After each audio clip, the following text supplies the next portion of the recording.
Hello दोस्तों, आज की इस वीडियो में आपका स्वागत है। आज की इस वीडियो में मैं इस साल 2023 में जो ट्वेल्थ के बच्चे जितने भी एग्ज़ाम दे रहे हैं उनके लिए मस्ट वीवीआई मॉडल पेपर लेकर आया हूँ।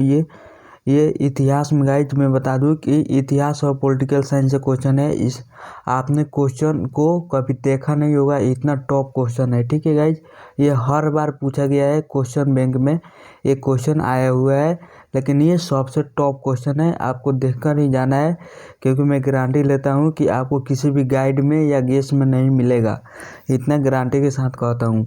और हर बार पूछा हुआ है क्वेश्चन। तो चलिए, आप भी इस साल इंटर की एग्ज़ाम दे रहे हैं 2023 में, तो ये ज़रूर देखें। जब भारत को स्वतंत्रता प्राप्त हुई थी उस समय यूके के किस पार्टी की सत्ता थी यूके में। ठीक है, ब्रिटेन में किस पार्टी की सत्ता थी। ठीक है, तो वहाँ पे जो देखिए ऑप्शन, इसका राइट ऑप्शन हो जाएगा option number B, Labour Party. ठीक है, क्या हुआ था कि जब भारत में स्वतंत्रता हुई थी, ठीक है, उस समय ब्रिटेन का प्रधानमंत्री कौन थे? क्लीमेंट आर एटली। ठीक है, उस समय क्या था इनका कार्यकाल? क्लीमेंट एटली का 1945 से 1951 तक था। ठीक है, 1951 तक। और जो इस दौरान जो पार्टी सत्ता में थी वो लेबर पार्टी। आपको याद रखना है, Labour Party. Option number B right answer, Labour Party. ठीक है, चलिए अगला क्वेश्चन शुरू करते हैं। स्वतंत्र भारत के समय इंग्लैंड का प्रधानमंत्री कौन था? अभी मैंने बताया क्लीमेंट एटली। ठीक है, ऑप्शन नंबर बी इसका राइट आंसर हो जाए। इनका शासनकाल कब तक था? 1945 से 1951 तक था, 1951 तक। ठीक है, याद रखना है। चलिए अगला क्वेश्चन। ब्रिटिश शासन सरकार ने जून 1948 तक, ठीक है, ब्रिटिश सरकार ने जून 1948 तक भारत छोड़ने की घोषणा की थी। ठीक है, ये कब की थी? ठीक है, तो इसको राइट आंसर आपको बताना है कि ये कब की थी। तो फरवरी 1947 में की थी। ठीक है, फरवरी 1947, option number B right answer. British सरकार ने कहा था कि अंग्रेजों ने कहा था कि जून 1948 तक हम भारत छोड़ देंगे। ठीक है, तो उसी का मैं बता दूं, उसी का जो है वही। चलिए अगला क्वेश्चन शुरू करते हैं। कौन सी योजना भारतीय स्वतंत्रता के आधार बनी? कौन सी जो योजना थी वो भारतीय स्वतंत्रता के आधार बनी थी? आपको कमेंट बॉक्स में आंसर बताना है। इसका राइट आंसर बता दूं कि वो थी क्या? जो माउंटबेटन योजना थी वो भारतीय स्वतंत्रता के आधार बनी थी। और बता दूं गाइज, चलिए अगला क्वेश्चन शुरू करते हैं। ब्रिटिश योजना बनी थी, उसका आधार क्या था? ब्रिटिश योजना, आपने नाम सुना होगा, ब्रिटिश योजना। ठीक है, इसको टाइपिंग में गलती हो गया है। चलिए टाइपिंग में गलती हो गया तो यहाँ पे आप मान लीजिए ब्रिटिश के जगह पर माउंटबेटन। ठीक है, माउंटबेटन योजना जो बनी थी उसकी आधार क्या थे? ब्रिटिश के जगह पे आप माउंटबेटन योजना मान लीजिए। उसकी आधार क्या थी? तो उसकी जो आधार थी वो देश की विभाजन थी।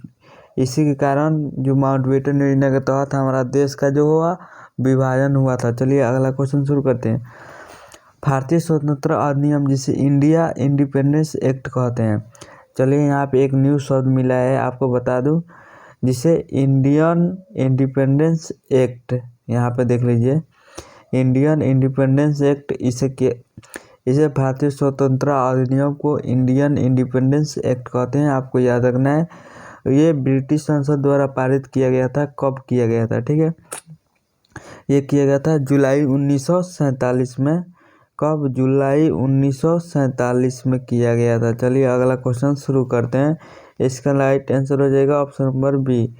चलिए अगला क्वेश्चन। भारतीयों को वर्ष 1947 में सार्वभौम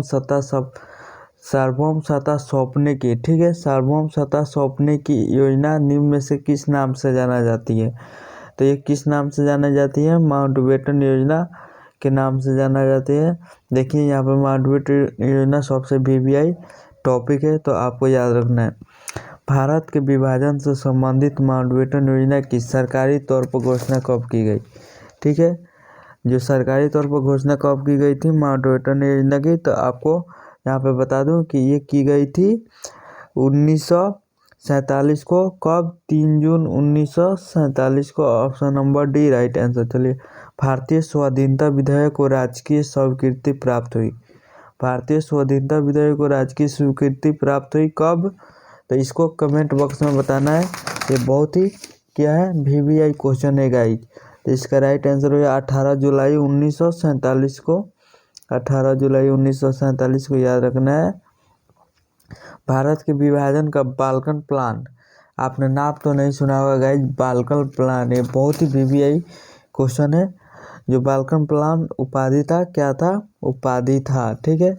तो चलिए, इसका राइट आंसर आपको बताना है। उपाधि नहीं, उपज था, ठीक है। टाइप मिस्टेक हो गया है यहाँ पे, उपाधि की जगह पर उपज, ठीक है, उपज था। भारत के विभाजन का बाल्कन प्लान क्या था? उपज था। क्या हो रहा है? WC चार्जिंग के मस्तिष्का, WC बनर्जी, ठीक है, के मस्तिष्का। Option number A. ऑप्शन दो जो ऑप्शन नंबर 2 है MA जिन्ना, ठीक है, के मस्तिष्का। और यहाँ पे राइट ऑप्शन नंबर सी हो जाएगा, लॉर्ड माउंटबेटन। लॉर्ड माउंटबेटन के मस्तिष्का था, ठीक है। लॉर्ड माउंटबेटन के मस्तिष्का क्या था? विभाजन का बाल्कन प्लान था। क्योंकि विभाजन का। चलिए, अगला क्वेश्चन। भारत के विभाजन के विकल्प के रूप में गांधी जी ने माउंटबेटन को सजाया था कि यह क्या है? आपको कमेंट बॉक्स में बताना है। चलिए, बताइए जल्दी जल्दी। आपको इसका राइट आंसर हो जाएगा ऑप्शन नंबर बी, जिन्ना को सरकार बनाने के लिए आमंत्रित करे। जिन्ना को क्या कहा था? जिन्ना को सरकार के बनाने के लिए आमंत्रित करें। रेडक्लिफ समिति यह किसके लिए नियुक्त की गई थी? रेडक्लिफ समिति किसके लिए नियुक्त की गई थी? चलिए, भारत के अल्पसंख्यकों की समस्या को सुलझाने के लिए स्वतंत्र विधायक को कार्य के रूप में परिणत करने के लिए, भारत और पाकिस्तान के बीच सीमाओं को निर्धारित करने के लिए, पूर्वी बंगाल के दंगों की जांच के लिए। तो इसका राइट आंसर हो जाएगा, क्या हो जाएगा? चलिए, ऑप्शन नंबर सी, भारत और पाकिस्तान के बीच सीमाओं को निर्धारित करने के लिए। चलिए, यहाँ पर अगला क्वेश्चन शुरू करते हैं। रेडक्लिफ समिति यह किसके लिए नियुक्त की गई थी?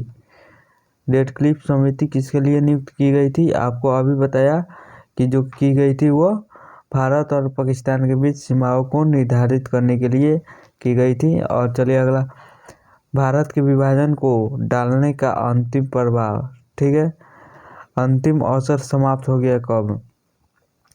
और अंतिम अवसर कब समाप्त हो गया? इसका राइट आंसर हो जाएगा कैबिनेट मिशन को अस्वीकार करने के साथ, ठीक है। जब कैबिनेट मिशन को अस्वीकार किया गया था, उसी समय क्या हुआ था? उसी समय हुआ था जो है वो ख़त्म हो गया था विभाजन डालने की अंतिम अवसर। चलिए, अगर प्लीज़ क्वेश्चन अच्छे लगे तो प्लीज़ चैनल को सब्सक्राइब करना एंड वीडियो